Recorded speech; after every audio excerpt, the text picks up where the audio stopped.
क्या आपने भी ऐसा महसूस किया है कि कई बार आपको सपने में सांप बहुत साफ साफ दिखाई देता है? उसका रंग, उसकी आंखें, उसकी चाल, सब कुछ तेज और स्पष्ट।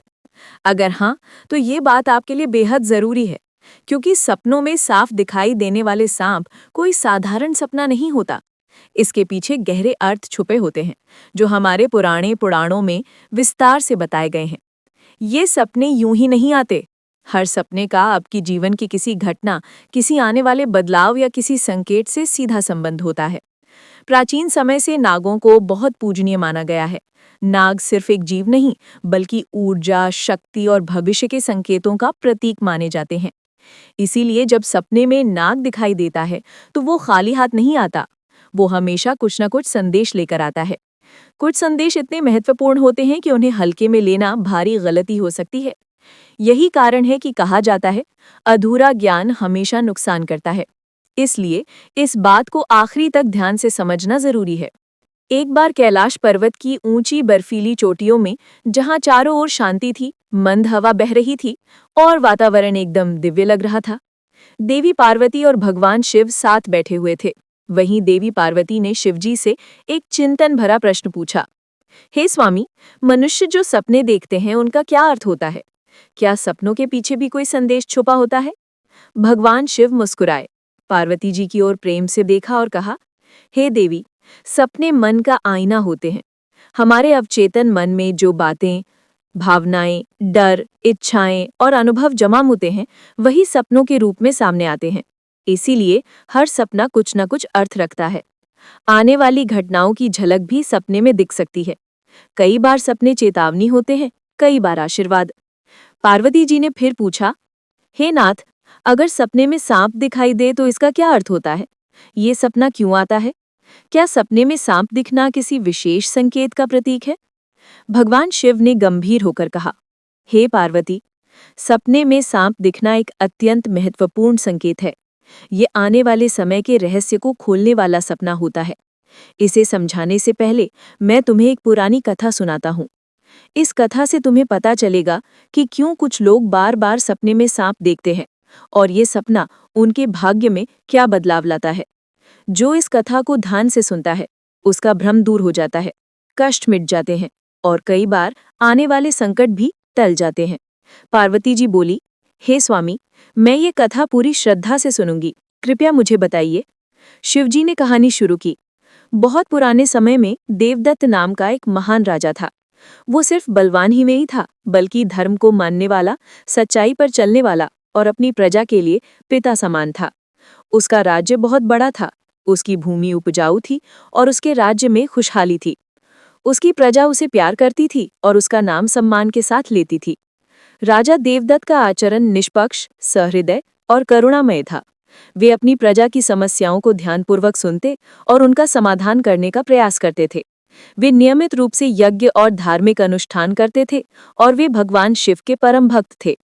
राजा देवदत्त की रानी का नाम सुभद्रा था।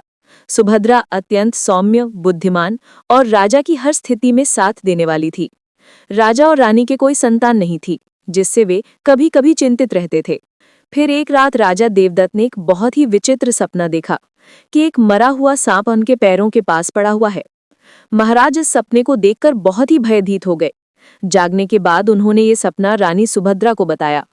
राजा देवदत्त ने चिंतित होकर रानी से पूछा, हे प्रिय, मैंने सपने में एक मरा हुआ सांप देखा है, इसका क्या अर्थ हो सकता है? रानी सुभद्रा ने राजा को दिलासा देते हुए कहा, हे स्वामी, सपने हमेशा किसी न किसी संदेश का प्रतीक होते हैं, किंतु सपनों का अर्थ जानने के लिए हमें किसी विद्वान ऋषि की सहायता लेनी चाहिए। तब महाराज अपने मंत्रियों को बुलाते हैं और कहते हैं, हे मंत्रियों, आज मैंने बड़ा ही विचित्र सपना देखा है। मैंने सपने में एक मरे हुए सांप देखा जो मेरी पैर के पास पड़ा था। इस सपने का क्या अर्थ हो सकता है? तुम सब जाकर पता करो। तब सभी मंत्रीगण जाते हैं और नगर में निवास करने वाले अनेक ऋषि मुनियों से पूछते हैं, लेकिन कोई भी उन्हें इस सपने का अर्थ बता नहीं पाया। तो वो लौट कर आ गए और महाराज से कहने लगे, हे महाराज, हमारे राज्य में ऐसा कोई नहीं है जो आपके सपने का अर्थ समझा सके। फिर अन्य मंत्री महाराज के पास आता है और कहता है, हे महाराज, हमारे राज्य के पास स्थित जंगल में मुनि आस्तिक निवास करते हैं, जिन्होंने सर्पनाशक यज्ञ से समस्त नागों की रक्षा की थी। इसीलिए उन्हें नागों का रक्षक माना जाता है। हमें उन्हीं के पास जाना चाहिए, वे ही आपको आपके सपनों का अर्थ समझा सकते हैं। तब महाराज देवव्रत ने आस्तिक मुनि के आश्रम पर जाने का निर्णय लिया। तब महाराज अपने सिपाहियों के साथ रथ में बैठकर आस्तिक मुनि के आश्रम पर जाते हैं। तब आस्तिक मुनि देवदत्त का स्वागत करते हुए पूछते हैं, हे राजन, मेरे आश्रम में आपका स्वागत है।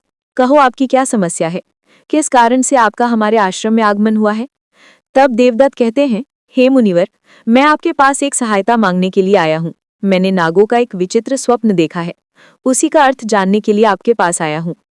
आस्तिक मुनि कहते हैं, हे राजन, आपने सर्पों के विषय में जो भी स्वप्न देखा है उसे निसंकोच होकर कहें। सपने में सांप देखने पर इसका कोई न कोई अर्थ अवश्य होता है। ये जो स्वप्न आपने देखा है उसे विस्तार से बताएं। देवदत्त आस्तिक मुनि से कहते हैं, हे मुनिवर, कल रात मैंने एक विचित्र स्वप्न देखा। मैंने देखा कि एक मरा हुआ सांप मेरे पैरों के पास पड़ा हुआ है। कृपया मुझे स्वप्न का अर्थ बताइए। आस्तिक मुनि ने ध्यानपूर्वक राजा की बात सुनी और कहा, हे राजन, अगर आपको सपने में मरा हुआ सांप दिखाई देता है तो इसका मतलब है कि आपके जीवन की बाधाओं और संकट जल्द ही दूर होने वाले हैं। ये एक शुभ संकेत है, इसीलिए आप चिंता मुक्त होकर घर पर जाएं। इसमें भयभीत होने वाली कोई बात नहीं है। फिर देवदत्त प्रसन्न होकर आए, आस्तिक मुनि को प्रणाम करते हैं और धन्यवाद देते हुए लौटकर अपने राज्य में लौट जाते हैं। इस स्वप्न के फलस्वरूप कुछ दिनों बाद राजा देवदत्त के राज्य में दुश्मनों द्वारा पैदा की गई सभी समस्याएं और संकट दूर हो गए। राजा इस संकेत से बहुत खुश हुआ। फिर अगले दिन रात को राजा देवदत्त को ऐसा ही सांप का और एक सपना आया। उस सपने में राजा देवदत्त ने देखा कि वो एक बड़े सांप को पकड़ रहे हैं। जागने के बाद राजा ने तुरंत आस्तिक मुनि के पास जाकर पूछा, हे मुनिवर, मैंने सपने में देखा कि मैं एक बड़े सांप को पकड़ रहा हूँ, इसका क्या अर्थ है? आस्तिक मुनि ने कहा, हे राजन, अगर आप सपने में सांप को पकड़ते हुए देखते हैं तो ये भी एक शुभ संकेत होता है। ये दर्शाता है कि आप भविष्य में अपनी मेहनत से धन संपत्ति प्राप्त करेंगे और उसे सही तरीके से इस्तेमाल करेंगे। कुछ दिनों बाद राजा ने एक बड़े युद्ध में विजय प्राप्त की और राज्य की संपत्ति में वृद्धि हुई। राजा देवदत्त का तीसरा सपना। एक अन्य रात राजा देवदत्त ने सपने में एक सांप उड़ता हुआ दिखाई दिया। जागने के बाद राजा ने तुरंत आस्तिक मुनि के पास जाकर पूछा, हे मुनिवर, मैंने सपने में एक उड़ता हुआ सांप देखा है, इसका क्या अर्थ है? आस्तिक मुनि ने कहा, हे राजन, अगर सपने में सांप उड़ता हुआ दिखाई देता है तो ये उन्नति और प्रगति का प्रतीक होता है। इसके बाद राज्य में व्यापार और कृषि में उन्नति होने लगी। राजा देवदत्त का चौथा सपना। कुछ दिनों बाद राजा देवदत्त ने सपने में बार बार काले रंग का सांप देखा। वो चिंतित होकर आस्तिक मुनि के पास गया। राजा ने उनसे पूछा, हे मुनिवर, मैंने सपने में बार बार काले रंग का सांप देखा है, इसका क्या अर्थ है? आस्तिक मुनि ने कहा, हे राजन, अगर सपने में बार बार काले रंग का सांप दिखाई देता है तो ये कालसर्प दोष का संकेत है। हालांकि ज्योतिष शास्त्र में इसका निवारण भी बताया गया है। आस्तिक मुनि के निर्देशानुसार राजा ने पूजा पाठ किया और दोष से मुक्ति पाई। राजा देवदत्त का पांचवा सपना। फिर एक रात राजा देवदत्त ने सपने में हरे रंग का सांप देखा। जागने के बाद राजा ने तुरंत आस्तिक मुनि के पास जाकर पूछा, हे मुनिवर, मैंने सपने में हरे रंग का सांप देखा है, इसका क्या अर्थ है? आस्तिक मुनि ने कहा, हे राजन, सपने में हरे रंग का सांप दिखाई देना एक शुभ संकेत है और ये निकट भविष्य में आपके साथ घटने वाली किसी अच्छी घटना की ओर इशारा करता है। इसके बाद राजा के राज्य में अच्छी फसल हुई और प्रजा बहुत खुशहाल हो गई। राजा देवदत्त का छठवां सपना। एक अन्य रात राजा देवदत्त ने सपने में सफेद रंग का सांप देखा। जागने के बाद राजा ने तुरंत आस्तिक मुनि के पास जाकर पूछा, हे मुनिवर, मैंने सपने में सफेद रंग का सांप देखा है, इसका क्या अर्थ है? आस्तिक मुनि ने कहा, हे राजन, सपने में सफेद रंग का सांप दिखाई देना भी शुभ संकेत है, जिससे धन की प्राप्ति होती है। कुछ दिनों बाद राजा को एक अज्ञात स्रोत से बहुत सारा धन प्राप्त हुआ। राजा देवदत्त का सातवां सपना। एक रात राजा देवदत्त ने सपने में देखा कि एक सांप डरकर भाग रहा है। जागने के बाद राजा ने तुरंत आस्तिक मुनि के पास जाकर पूछा, हे मुनिव, मैंने सपने में एक सांप को डरकर भागते हुए देखा है, इसका क्या अर्थ है? आस्तिक मुनि ने कहा, हे राजन, अगर सपने में सांप को किसी से डरकर भागते हुए देखते हैं तो ये एक अशुभ संकेत है और ये दर्शाता है कि आपको आपके शत्रुओं से धोखा हो सकता है।